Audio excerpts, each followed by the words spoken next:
हाय दोस्तों, आज के इस लेक्चर के माध्यम से हम पढ़ने वाले हैं ब्रेन ट्यूमर। तो चलिए पढ़ते हैं ब्रेन ट्यूमर क्या होता है। सबसे पहले हम इसकी डेफिनेशन को पढ़ते हैं। तो देखिए, a brain tumour is an abnormal growth of cells within the brain. तो क्या होता है, जो ब्रेन होता है अगर इसकी सेल्स की एबनॉर्मल ग्रोथ होने लगती है, अनकंट्रोल तरीके से वह इंक्रीज होने लगती है और कुछ इस प्रकार से ब्रेन में अगर ट्यूमर का फॉर्मेशन हो जाता है, ट्यूमर बन जाता है, तो इसी कंडीशन को ही हम ब्रेन ट्यूमर बोलते हैं। ठीक है, विच कैन बी मैलिग्नेंट और बेनाइन। तो ये टू टाइप का ट्यूमर हो सकता है। मैलिग्नेंट जो कि कैंसरस ट्यूमर होता है, अगर यहाँ पर ट्यूमर का फॉर्मेशन हुआ है तो ये अदर ऑर्गन में भी स्प्रेड हो सकता है और जल्द ही ट्रीट नहीं होता। सेकंड होता है बिनाइन। बिनाइन एक नॉन कैंसरस कंडीशन होती है जो कि क्या होता है, स्प्रेड नहीं होता है और तुरंत ही ठीक भी हो जाता है। तो ये एक प्रकार का मैलिग्नेंट ट्यूमर है यहाँ पर। तो टू टाइप का हो सकता है, ये मैलिग्नेंट भी हो सकता है और बिनाइन भी हो सकता है। इसके बाद अब हम पढ़ते हैं क्लासिफिकेशन ऑफ ब्रेन ट्यूमर। तो इसका क्लासिफिकेशन टू टाइप में होता है, primary brain tumour, secondary brain tumour.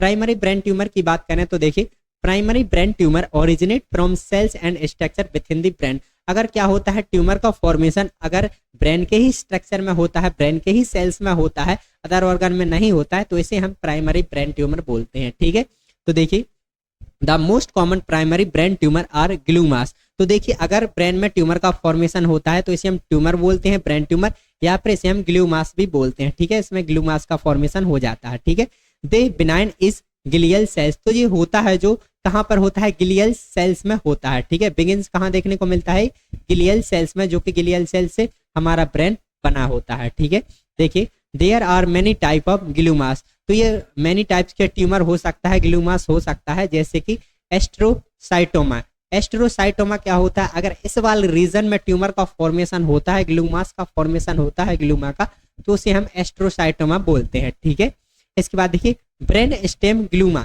तो अगर जो ब्रेन स्टेम होता है, ये वाला पार्ट हमारा, अगर इस वाले पार्ट में होता है तो उसे हम ब्रेन स्टेम ग्लूमा बोलते हैं। इसके साथ एपेंडिमोमा। एपेंडिमोमा क्या होता है, देखिए, एपेंडिमोमा आप देख पा रहे होंगे, अगर इस वाले रीजन में ट्यूमर का फॉर्मेशन होता है, ग्लूमा का फॉर्मेशन होता है, तो उसे हम क्या बोलते हैं, एपेंडियोमा बोलते हैं। ओलिगोडेंड्रोग्लूमा। ओलिगोडेंड्रोग्लूमा आप देख पा रहे होंगे कि अगर इस वाली रीजन में कैंसरस सेल्स की ग्रोथ होती है, ट्यूमर का फॉर्मेशन होता है, ग्लूमा होता है, तो उसे हम ओलिगोडेंड्रोग्लूमा के नाम से जानते हैं। इसके बाद हम बात करते हैं मेडुलोब्लास्टोमा। मेडुलोब्लास्टोमा क्या होता है, अगर इस मेडुला में क्या होता है, फॉर्मेशन होता है अगर ऐसी कंडीशन में कैंसरस सेल्स का, तो इसे हम क्या बोलते हैं, मेडुलोब्लास्टोमा। ठीक है, तो ये कुछ इस प्रकार से हो। इसके बाद अब हम बात करते हैं secondary brain tumour. Secondary brain tumour वो कहलाता है कि अगर कैंसरस की ग्रोथ अदर ऑर्गन में हुई है, तो अदर ऑर्गन से क्या होता है कि जब ब्लड वेसल्स के जरिए, लिम्फ नोड के जरिए क्या होता है, तो अदर ऑर्गन से हमारे ब्रेन में स्प्रेड हो जाता है। हमारे ब्रेन में अगर कैंसरस सेल्स की ग्रोथ हो जाती है अदर ऑर्गन से स्प्रेड होकर, तो उसे हम सेकेंडरी ब्रेन ट्यूमर बोलेंगे। जैसे कि लंग कैंसर, अगर लंग कैंसर हुआ है और ब्लड स्ट्रीम के जरिए, लिम्फ नोड के जरिए अगर वो ब्रेन में हो गया है, तो उसे हम सेकेंडरी ब्रेन ट्यूमर बोलेंगे। जैसे कि अगर ब्रेस्ट कैंसर हुआ है, जैसे कि मेलिनोमा हुआ है, मतलब स्किन का कैंसर हुआ है, किडनी का कैंसर हुआ है, कोलोन का कैंसर हुआ है, अगर इनमें से किसी भी रीजन में कैंसर हुआ है और क्या होता है, ब्लड स्ट्रीम के जरिए, ब्लड वेसल्स के जरिए, लिम्फ नोड के जरिए अगर वो ब्रेन में स्प्रेड कर जाता है, तो उसे हम सेकेंडरी ब्रेन ट्यूमर बोलेंगे। ठीक है ना। इसके बाद अब हम बात करते हैं एटियोलॉजी एंड रिस्क फैक्टर, मतलब किस कारण से ब्रेन ट्यूमर हो सकता है, इसके कारण देखें तो देखिए, the exact cause of most brain tumour is unknown. तो अभी तक इसका एग्जैक्ट कॉज का तो पता नहीं चल पाया है कि ब्रेन ट्यूमर किस कारण से होता है, बट इसके कुछ रिस्क फैक्टर हो सकते हैं, जैसे कि एज। जैसे जैसे एज बढ़ती जाती है, जैसे 60 के अबव एज होती है, वैसे वैसे ही क्या होता है, ब्रेन ट्यूमर का रिस्क बढ़ जाता है। ठीक है, इसके साथ फैमिली हिस्ट्री, अगर फैमिली में किसी को था तो मे भी चांसेस हो सकते हैं अदर पर्सन को भी होने के फैमिली में। इसके बाद हम बात करते हैं जेनेटिक फैक्टर। तो क्या होता है, जेनेटिक फैक्टर भी हो सकता है, मतलब जीन के थ्रू भी ये फैलता है, मतलब अगर पिताजी को था तो बच्चे में होने के चांसेस हो सकते हैं, क्योंकि ये जीन म्यूटेशन के जरिए क्या हो सकता है, ब्रेन ट्यूमर हो सकता है। ठीक है, इसके बाद हम बात करते हैं ऑक्यूपेशनल एक्सपोजर। तो अगर व्यक्ति क्या है, ऐसी फैक्ट्री में, ऐसी इंडस्ट्री में वर्क कर रहा है जहां पर केमिकल का बहुत ज्यादा यूज किया जाता है, ठीक है, तो कहीं ना कहीं रिस्क फैक्टर बढ़ जाते हैं ब्रेन ट्यूमर होने के। ठीक है, इसके बाद रेडिएशन, अगर बहुत ज्यादा रेडिएशन के एक्सपोजर में व्यक्ति रहता है तो कहीं ना कहीं उसको भी चांसेस हो सकते हैं ब्रेन ट्यूमर होने के। ठीक है, इसके बाद हम बात करते हैं स्मोकिंग। अगर बहुत ज्यादा स्मोकिंग का यूज किया जाए, स्मोकिंग का यूज करते हैं, ड्रग्स का यूज करते हैं, तो उसके कारण भी रिस्क बढ़ जाता है ब्रेन ट्यूमर होने का। इसके बाद हम बात करते हैं एक्सपोजर टू केमिकल। अगर केमिकल के एक्सपोजर में रहता है व्यक्ति, ठीक है, बहुत ज्यादा केमिकल का यूज रहता है जहां होता है और उस स्थान पर व्यक्ति रहता है, तो कहीं ना कहीं चांसेस हो सकते हैं ब्रेन ट्यूमर होने के। इसके बाद हम बात करते हैं वीक इम्यून सिस्टम। अगर जो व्यक्ति का इम्यून सिस्टम होता है, जो डिफेंस मैकेनिज्म का वर्क करता है, अगर वो कमजोर है तो भी रिस्क हो सकता है ब्रेन ट्यूमर होने का, ठीक है। इसके बाद प्रीवियस कैंसर। अगर प्रीवियस में कभी कैंसर था, ब्रेन ट्यूमर था, मैलिग्नेंट था या बिनाइन था, या फिर कहीं और अदर ऑर्गन में कैंसर था, तो चांसेस हो सकते हैं उसे फ्यूचर में भी कैंसर होने के, ब्रेन ट्यूमर होने के, ठीक है। ये तो हो गए एटियोलॉजी एंड रिस्क फैक्टर।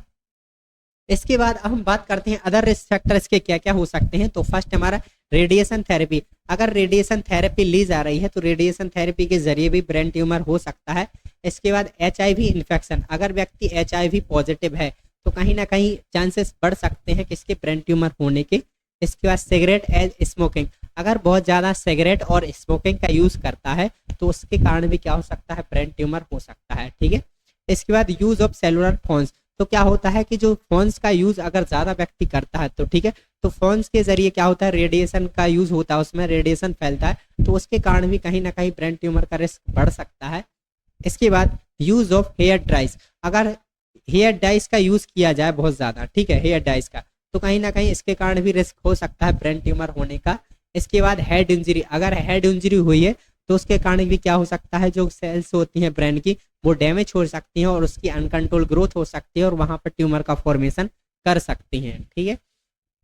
इसके बाद अब हम बात करते हैं क्लिनिकल मैनिफेस्टेशन। अगर किसी को ब्रेन ट्यूमर हुआ है, ठीक है, तो उसको क्या क्लिनिकल मैनिफेस्टेशन देखने को मिलते हैं, क्या साइन और सिम्टम देखने को मिलते हैं, चलिए बात करते हैं। तो देखिए, large tumour lead to intracranial pressure which result in. तो क्या होता है, जैसे कि अगर लार्ज ट्यूमर फॉर्मेशन हो जाता है, बहुत ज्यादा ट्यूमर बढ़ जाता है, तो उसमें क्या होता है, जो हमारा इंट्राक्रैनियल कैविटी होती है, तो उसमें इंट्राक्रैनियल प्रेशर इंक्रीज होने लगता है, उसका प्रेशर इंक्रीज होने लगता है, बढ़ने लगता है, जिस कारण से क्या हो सकता है कि हमें मैनी सिम्टम्स देखने को मिल सकते हैं। जैसे कि क्या हो सकता है, हेडेक देखने को मिलेगा, ठीक है, बहुत ज्यादा सिर दर्द होगा, वोमिटिंग जैसी कंडीशन देखने को मिलेगी, उल्टी जैसी कि आना, सीजर आना जैसे कि, ठीक है, सीजर्स भी देखने को मिल सकते हैं, झटके। इसके बाद विजन और हियरिंग प्रॉब्लम, ठीक है, विजन और हियरिंग प्रॉब्लम देखने को मिल सकती है, ठीक है, देखने में प्रॉब्लम हो सकती है, सुनने में प्रॉब्लम हो सकती है। फीकल न्यूरोलॉजिकल डेफिसिट देखने को मिल सकता है, फीकल का जो, चले इसके बाद अब हम बात करते हैं ऑक्सीपिटल लोब। तो ऑक्सीपिटल लोब क्या होता है, जो ब्रेन होता है, ब्रेन का जो बैक साइड वाला रीजन होता है, इस वाले रीजन में, ऑक्सीपिटल वाले रीजन में अगर कैंसर सेल्स की ग्रोथ होती है, ट्यूमर का फॉर्मेशन होता है, तो क्या सिम्टम हमें देखने को मिलेंगे। तो देखिए, visual loss in half of visual field on the opposite side of the tumour. तो जिस साइड ट्यूमर हुआ है तो उसके अपोजिट साइड क्या होता है, हमें डिस्टरबेंस देखने को मिलता है। अगर राइट साइड ट्यूमर हुआ है, राइट साइड वाले ऑक्सीपिटल लोब में ट्यूमर हुआ है, तो क्या होगा कि जो लेफ्ट साइड होगा, लेफ्ट साइड वाली जो आइस होगी, उसमें हमें विजुअल लॉस देखने को मिलेगा, वो भी हाफ, मतलब थोड़ा बहुत विजुअल लॉस देखने को मिलेगा। तो ये ट्यूमर के अपोजिट साइड ही देखने को मिलता है, ठीक है, क्योंकि ये ब्रेन का ऐसा ही फंक्शन होता है कि राइट साइड वाला हेमिस्फीयर लेफ्ट साइड वाली बॉडी को कंट्रोल करता है और लेफ्ट साइड वाला हेमिस्फीयर राइट साइड वाली बॉडी को कंट्रोल करता है, ठीक है। इसके बाद हम बात करते हैं विजुअल हेलुसिनेशन। मतलब ऐसा फील होगा जैसे कि हमें कोई देख रहा हो, हेलुसिनेशन फील होता है, ठीक है, तो ये सिम्टम देखने को मिलेगा। इसके बाद सेरिबेलम एरिया। तो जो सेरिबेलम एरिया होता है, मतलब ये वाला जो पार्ट होता है, जो रीजन होता है, अगर इस वाले रीजन में कैंसर सेल की ग्रोथ होती है, ट्यूमर का फॉर्मेशन होता है ब्रेन के इस वाले रीजन में, तो हमें क्या सिम्टम देखने को मिलेगा, चलिए वो बात करते हैं। तो देखिए, कोऑर्डिनेशन गेट बैलेंस डिस्टर्बेंस। तो इसमें क्या होगा कि जो हम बॉडी का बैलेंस बनाकर चलते हैं तो वो ठीक से नहीं बना पाएंगे, उसमें हमें प्रॉब्लम आएगी, कोऑर्डिनेशन बनाने में प्रॉब्लम आएगी, ठीक है, चलने में प्रॉब्लम आएगी, दिक्कत होगी। इसके बाद वर्टिगो फील होगा बहुत ज्यादा, ठीक है, नंबनेस फील होती है, तो ये सिम्टम्स हमें देखने को मिलेंगे। साथ ही साथ अब हम बात करते हैं ब्रेन स्टेम। तो ये जो हमारा ब्रेन स्टेम वाला पार्ट होता है इस वाले रीजन में, अगर इस वाली रीजन में क्या होता है, कैंसर सेल्स की ग्रोथ होती है, ट्यूमर का फॉर्मेशन होता है, तो हमें क्या सिम्टम देखने को मिलेगा। तो देखिए, बिहेवियरल एंड इमोशनल चेंजेस। तो इसमें बिहेवियर चेंजेस देखने को मिलेगा, इमोशनली चेंजेस देखने को मिलेगा, व्यक्ति सैडनेस हो सकता है बहुत ज्यादा, एंजाइटी फील हो सकती है उसको बहुत ज्यादा, ठीक है। इसके बाद डिफिकल्टी स्पीकिंग एंड स्वालिंग। तो इसमें क्या होगा कि बोलने में प्रॉब्लम आएगी, स्पीकिंग में प्रॉब्लम आएगी, स्वालोइंग करने में दिक्कत आएगी, जो हम खाना को स्वालो करते हैं, फूड को स्वालो करते हैं, उसमें दिक्कत आएगी, डिफिकल्टी आएगी, ठीक है। इसके बाद ड्राउसीनेस फील होगा बहुत ज्यादा, एंड देन हियरिंग लॉस, मतलब व्यक्ति को सुनने में प्रॉब्लम आएगी, ठीक तरह से वो सुन नहीं पाएगा। तो ये कुछ क्या होते हैं सिम्टम देखने को मिलते हैं, आगे के हम कंटिन्यू करेंगे।